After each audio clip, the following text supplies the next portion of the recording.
Tripwire! Break! Break! Break! The warning ripped across the platoon's comnet like lightning, and for 14 silent shadows crawling up a moonlit Yemeni beach, everything changed in a single heart-pounding second. They had come in sleek and invisible, low wake, no lights, just two combatant craft mediums knifing through black water. The mission was simple on paper: fast recon of a suspected Houthi weapons cache 10 kilometers inland, mark targets for later strikes, exfil before dawn, routine work for SEAL Team 9. But nothing in Yemen is routine, and the rebels on shore were counting on that. They thought they were predators waiting in the reeds. They never realized they were about to become prey. The first sign was almost mundane: a faint click under the sand, barely audible over the tide. Chief Hawk Hawkins felt the pressure plate flex beneath his boot, froze mid-stride, and hissed the code word. Night vision goggles flared green as teammates snapped rifles to ready. Then the beach erupted. Twin mortar shells arced from a bluff to the east. Impact craters geysered salt spray and grit. Tracers stitched the shoreline from concealed DSHK machine guns farther up the wadi.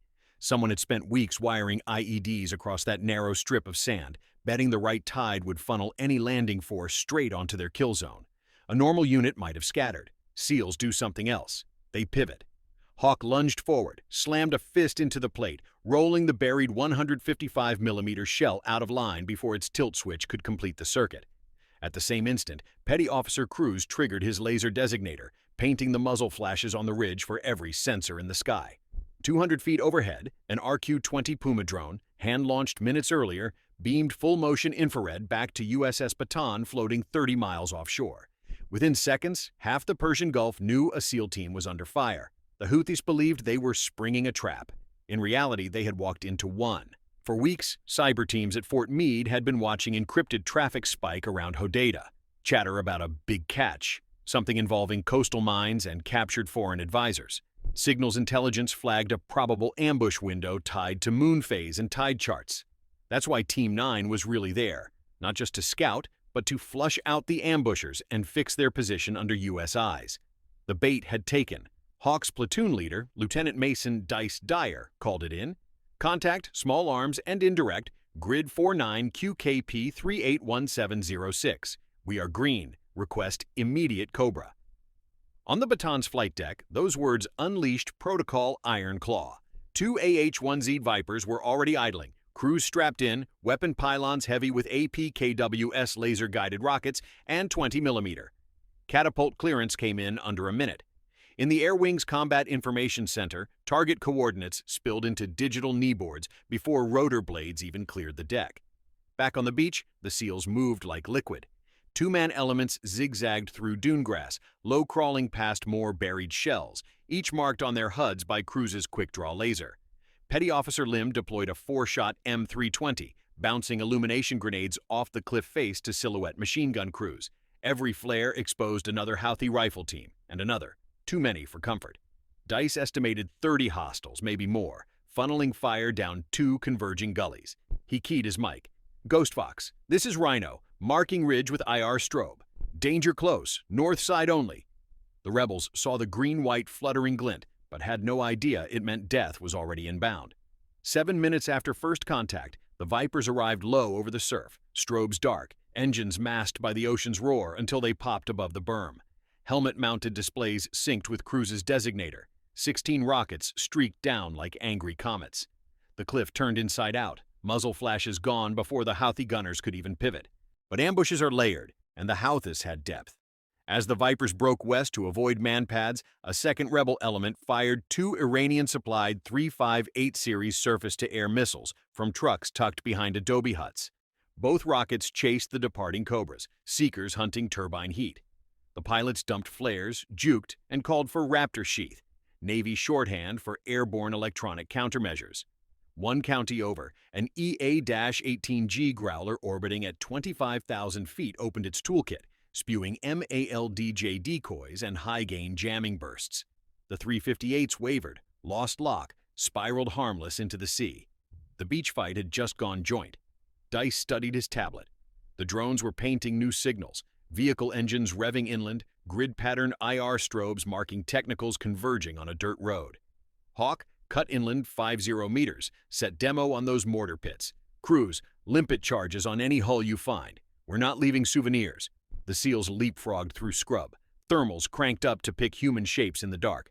2 minutes, 3 dead rebels, 4 primed satchel charges later, the dunes thundered again. This time friendly. Controlled detonations collapsed every pre-sighted mortar hole. Still, extracting by boat was off the table. The kill zone had blown wide, and Houthi reinforcements were racing from a village less than 4 clicks south.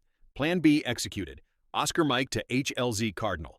The SEALs punched uplink codes into their handhelds, commandeering a commercial drone tower hacked weeks earlier. In seconds, LED outlines of a landing zone blinked across a barren salt pan, invisible to naked eye but bright in nods. Over the Gulf, 2 MH-60S Seahawks launched from the deck of destroyer USS Thomas Hudner, call signs Ripcord 1 and Ripcord 2.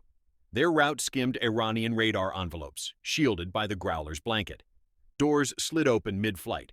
Crew chiefs thumbed the safety covers off GAU-17 miniguns, barrels already spinning. Dice's team hit the salt pan 10 minutes before the birds set a 360-degree perimeter and waited. The night was too quiet now, never a good sign. Lim spotted a metallic glint half buried behind a rusted pickup. Improvised EFP array pointed right at the HLZ. He sprinted, spiked a thermite grenade into the device, and rolled beneath shockwave range as molten iron gutted the warhead. Heat washed the team, dazzling nods. Lim's laugh crackled across comms. Leave that out of the brochure. Ripcord 1 dipped into hover, wheels barely brushing crusted salt. SEALs loaded casualties first. 2 minor shrapnel injuries, nothing crippling. That's when the real ambush showed its teeth. From a gully less than 200 yards north, a volley of RPG-29s launched. Their tandem warheads could chew through armor plate. A helicopter skin was paper. But those warheads never made it. Overwatch algorithms aboard an orbiting MQ-9A Reaper flagged the RPG trails, passed vectors to Ripcord's onboard DIRCM laser turrets. Pencil-thin beams stitched the sky. 2 rockets fizzled, guidance fins curling like burnt leaves. A third RPG slipped the grid, until Ripcord 2's portside gunner walked a stream of 7.62 tracers into the round, detonating it mid-air. Orange blossoms of fire lit the night, eerie and beautiful. Finally airborne, the Seahawks turned seaward, but not home. Dice had a score to settle. Hudner Rhino, keep birds on station. Request punitive fires grid 370715 to 374722. Hostile convoy ingress. In CIC, the destroyer's tactical action officer nodded. Minutes earlier, Hudner's SPY-1 radar had tagged 3 diesel trucks rolling south. Now the call was official. Mount 51, load Excalibur. A 5-inch naval gun normally hurls dumb iron. Tonight it would sling GPS-guided artillery rounds accurate within 2 meters at over 20 miles. The first shell screamed overhead, a steel meteor invisible to ground ears until it burrowed into Truck 1's cab and blossomed white-hot. Second and third rounds bracketed the convoy. Bracketing became bullseye. Ground cameras on the Reaper caught secondary blasts. Clearly those trucks hauled more SAMs. But the night's final act belonged to the shadows beneath the waves. Earlier, SIGINT had traced Houthi command chatter to a fishing pier doubling as mission control. That pier sat inside shallow water, too risky for ships, but perfect for SEAL Delivery Vehicle Team 1, already staged on Bataan. 2 miniature subs, each carrying 4 swimmers, launched while Ripcord still hovered. They ghosted under moonlit chop, surfaced behind barnacled pylons, and emplaced limpet mines the size of soda cans. 10 minutes after the last helicopter rotor blended into horizon, the pier leapt skyward, splinters and satellite dishes raining like confetti. At sunrise, commercial satellites photographed smoking craters where the bluff mortars once sat. Yemeni radio stations blared accusations of foreign sabotage, but locals only saw charred Hilux frames and a harbor missing its pier. No American press conference followed, no footage released, just one terse Pentagon line. U.S. forces repelled an attack in the Red Sea region, no casualties reported. Inside rebel chat rooms, panic echoed louder than explosions. They had lost more than guns. They lost the illusion of safe terrain.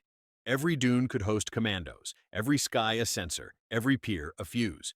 Why did the ambush fail? Because timing used to favor guerrillas. Now, data does.